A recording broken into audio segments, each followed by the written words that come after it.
Shalom, salam damai sejahtera Bapak Ibu, Saudara dan Saudariku seiman.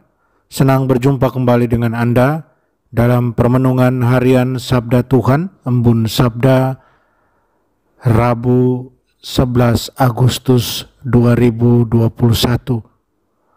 Semoga Anda semuanya dalam keadaan yang sehat walafiat, tetap semangat, tetap tersenyum, dan tetap berpengharapan pada Tuhan kita Yesus Kristus. Anda selalu dalam lindungan kasih Tuhan. Buat yang sakit, dalam nama Tuhan Yesus, Anda sembuh. Mari kita siapkan hati batin kita untuk mendengarkan dan merenungkan firman Tuhan. Tuhan sertamu dan sertamu juga. Inilah Injil Yesus Kristus menurut Matius. Dimuliakanlah Tuhan. Sekali peristiwa, Yesus bersabda kepada murid-muridnya, "Apabila saudaramu berbuat dosa, tegurlah dia di bawah 4 mata. Jika ia mendengarkan nasihatmu, engkau telah mendapatnya kembali. Jika ia tidak mendengarkan dikau, bawalah seorang atau 2 orang lain, supaya atas keterangan 2 atau 3 orang saksi, perkara itu tidak disangsikan. Jika ia tidak mau mendengarkan mereka, sampaikanlah soalnya kepada jemaat. Dan jika ia tidak mau juga mendengarkan jemaat, pandanglah dia sebagai seorang yang tidak mengenal Allah atau seorang pemungut cukai. Aku berkata kepadamu, sungguh apa yang kalian ikat di dunia ini akan terikat di surga, dan apa yang kalian lepaskan di dunia ini akan terlepas di surga. Dan lagi aku berkata kepadamu, jika 2 orang di antaramu di dunia ini sepakat meminta apapun, permintaan mereka itu akan dikabulkan oleh Bapa-Ku yang di surga. Sebab di mana ada 2 atau 3 orang berkumpul dalam namaku, aku hadir di tengah-tengah mereka." Demikianlah Injil Tuhan. Terpujilah Kristus. Saudara dan saudariku seiman yang terkasih dalam Tuhan, saya ajak Anda merenungkan, jika saudaramu berbuat dosa, ampunilah dan berdamailah. Apa cara terbaik untuk memperbaiki satu hubungan yang rusak, relasi yang rusak, dilukai? Dalam Injil hari ini, Yesus menawarkan kepada murid-muridnya kebebasan dan kekuatan rohani untuk memulihkan hubungan yang rusak atau terluka. Yesus memberikan instruksi yang jelas tentang bagaimana memperbaiki satu hubungan yang rusak atau terlukai. Saudara dan saudariku terkasih dalam Tuhan, apa yang dapat kita pelajari dari instruksi Yesus tentang bagaimana memperbaiki hubungan yang rusak atau terlukai?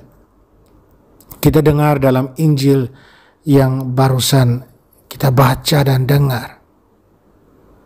Jika Anda dan saya merasa telah dianiaya, dilukai, atau disakiti oleh seseorang, Yesus bersabda bahwa langkah pertama adalah berbicara secara langsung, secara pribadi atau personal kepada individu yang telah menyakiti kita. Salah satu hal terburuk yang bisa kita lakukan adalah memikirkan soal keluhan kita. Kita hanya mengeluh bahwa kita disakiti. Hal ini dapat meracuni pikiran dan hati kita dan membuat lebih sulit bagi kita untuk pergi langsung kepada orang yang menyebabkan kerusakan itu. Saudara dan saudariku yang terkasih dalam Tuhan, jika kita benar-benar ingin menyelesaikan perselisihan, perbedaan dengan seseorang, kita perlu melakukannya secara tatap muka, langsung berbicara dari hati ke hati. Jika pada kesempatan ini tujuan itu gagal, maka langkah kedua adalah membawa orang lain. Dalam hal ini, seorang yang bijaksana dan ramah, sabar, dan bukannya seorang yang pemarah atau yang cepat menghakimi.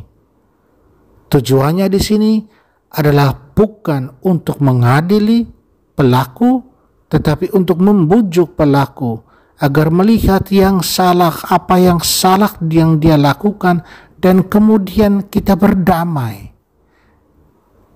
Dan jika ini gagal, maka kita tetap tidak boleh menyerah. Tetapi seperti Tuhan Yesus katakan, kita cari bantuan komunitas Kristiani. Yang harus menjadi fokus perhatian kita adalah soal memulihkan hubungan yang rusak dengan mencari bantuan orang-orang Kristiani yang lain yang diharapkan akan berdoa dan mencari solusi untuk rekonsiliasi berdasarkan kasih dan kebijaksanaan Kristiani, daripada mengandalkan kekuatan paksaan atau ancaman tindakan hukum seperti gugatan. Yesus ajak untuk berdoa. Di mana 2 atau 3 orang berkumpul dalam namaku, di situ aku hadir. Saudara dan saudariku terkasih dalam Tuhan, terakhir, jika komunitas Kristiani pun gagal mewujudkan rekonsiliasi, apa yang harus kita lakukan? Dalam Injil, Yesus tampaknya mengatakan bahwa kita memiliki hak untuk meninggalkan pelanggar pelaku yang keras kepala dan memperlakukan mereka seperti orang buangan sosial.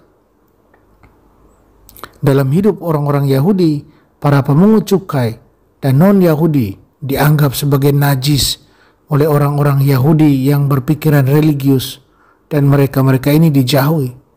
Namun kita juga tahu dari catatan Injil bahwa Yesus sering memiliki persekutuan dengan pemungut cukai serta orang berdosa lainnya. Yesus makan dengan mereka dan bahkan memuji mereka pada waktu-waktu tertentu. Yang mau dikatakan di sini adalah Yesus tidak menolak siapapun yang terbuka rendah hati untuk siap menerima pengampunan, penyembuhan, dan pemulihan. Saudara dan saudariku terkasih dalam Tuhan, ketika Anda dan saya tersinggung, terlukai, apakah Anda dan saya bersedia mengesampingkan keluhan dan luka kita sendiri untuk membantu mengobati luka saudara kita? Tuhan Yesus ingin membebaskan kita dari dendam, niat buruk, dan keengganan untuk mengampuni.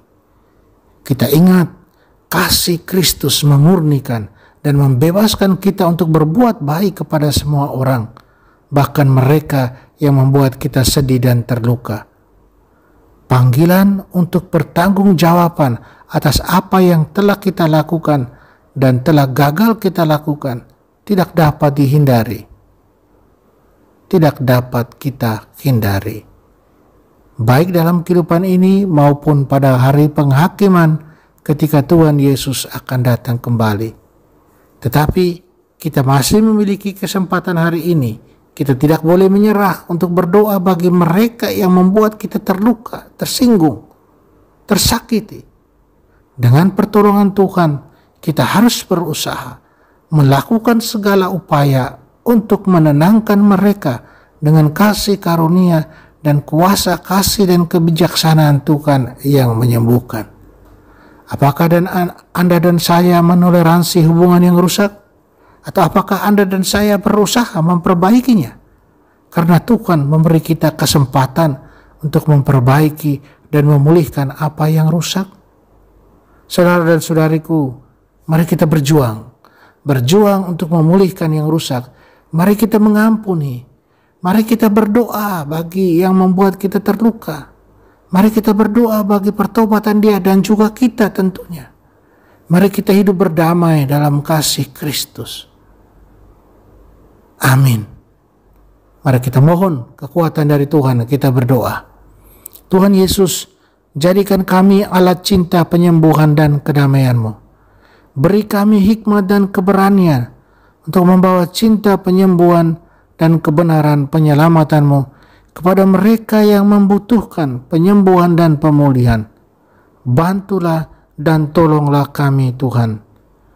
Amin. Mari kita mohon berkat Tuhan. Tuhan sertamu dan sertamu juga. Kita sekalian, semua orang yang kita sayangi dan kasih, segala usaha kerja kita dibimbing, dilindungi, diberkati Allah yang Maha Kuasa, Bapa dan Putra dan Roh Kudus. Amin.